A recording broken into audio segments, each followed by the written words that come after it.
Chandigarh police ਨੂੰ ਮਿਲੀਆਂ 25 ਨਵੀਂ ਗੱਡੀਆਂ। ਗੁਲਾਬ ਚੰਦ ਕਟਾਰੀਆ ਨੇ ਦਿੱਤੀ ਹਰੀ ਝੰਡੀ।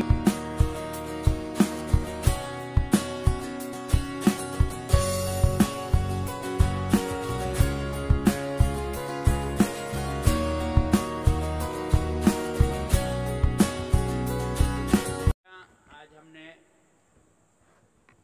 राउंड द क्लॉक मतलब चंडीगढ़ के लॉ एंड ऑर्डर को मेंटेन करने के लिए हमारी पीसीआर जो है वो हमेशा सड़क पर रहेगी।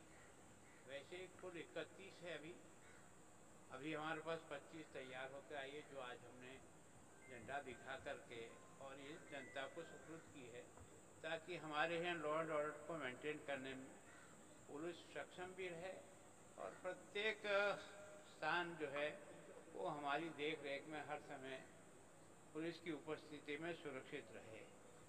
तो ये जो साधन हमको मिला है वो आज हमने चंडीगढ़ की जनता को सुपुर्द किया है। सर, आज हाईकोर्ट में जैसे बम की आवाज़ मेल आई और भी प्राइवेट जगह पे आई, इसको देख के क्या सर आप? देखो, मैं सोचता हूँ पुलिस अपना काम करती है, पर इस तरह के समय समय पर कुछ लोगों के अलर्ट आते रहते हैं, लेकिन अभी तक उसमें सच्चाई का प्रमाण नहीं हुआ।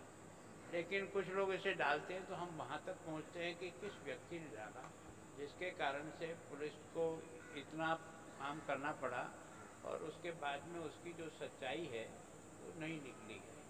तो उन आदमी को ढूंढना और उनके खिलाफ कार्रवाई करना। तो सर, जो बाहर हमारे देश से प्रधानमंत्री भेज रहे हैं बाकी कंट्रियों में हमारा पक्ष करने के, लेकिन उसके ऊपर जो विपक्षी दल है राजनीति कर रहे हैं, आपको लगता है कि देश की?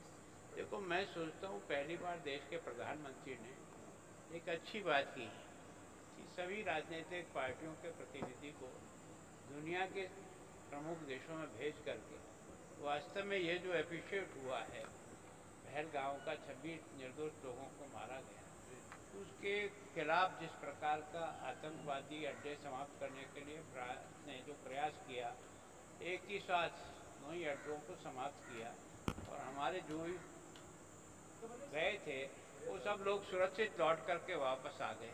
उसके बाद की जो स्थिति हुई है उसमें क्या हुआ, किस तरह से हुआ है, तो मैं सोचता हूँ देश की सेना का पहली बार हम 140 करोड़ लोगों ने अनुभव किया कि उनके हाथों में देश कितना सुरक्षित है। इतने ड्रोन और इतनी मिसाइल आने के बाद भी किसी प्रकार का कोई नुकसान नहीं हुआ और हमारी फौज ने जहाँ भी अटैक किया वो परिणाम लेकर के लौटे हैं। तो एक तरह से देश का मॉरल जो है ना बूस्ट हुआ है। लेकिन इन सब के माध्यम से इन आतंकवादी घटनाओं का, ये किसी देश के नहीं होते, ये सबके हैं। तो संपूर्ण विश्व आतंकवादी घटनाओं के खिलाफ इसी प्रकार से समर्थन करे तो एक सोचता हूँ कि संपूर्ण विश्व को आतंक मुक्त किया जा सकता है। देखो, मैं सोचता हूँ कि ये केवल और केवल चंडीगढ़ में नहीं, संपूर्ण देश में आजकल साइबर क्राइम का जो परसेंटेज है वो लगभग बढ़ रहा है और उनको ट्रेस करने के लिए भी विभिन्न प्रकार के राज्यों ने विभिन्न प्रकार की अपनी तैयारी की है। साइबर यूनिवर्सिटी भी खोली है, कई जगह साइबर कॉलेजों में भी इसकी क्लासें होती हैं। हमने अपनी पुलिस को भी साइबर क्राइम की दृष्टि से प्रभावी बने उनको समय समय पर ट्रेनिंग कराते हैं और आगे हम भर्ती के बारे में भी जो साइबर क्राइम को अच्छे समझते हैं उन लोगों को प्राथमिकता दें। सर, अमृतसर के बाद हरियाणा में भी कुछ नकली शराब का मामला आया था। देखो, मैं सोचता हूँ कि ये यहाँ घटना जो हुई है, जो 27 लोग मरे हैं, वो वास्तव में हम सब के लिए बहुत दुखद विषय है और इस प्रकार की एजेंसियाँ हैं जो इस प्रकार का नकली शराब बनाती है। कईयों को अरेस्ट किया, उनके विरुद्ध कार्रवाई हो रही है और इसमें जनता भी सहयोग करे तो हम सोचते हैं कि उन अड्डों को और जल्दी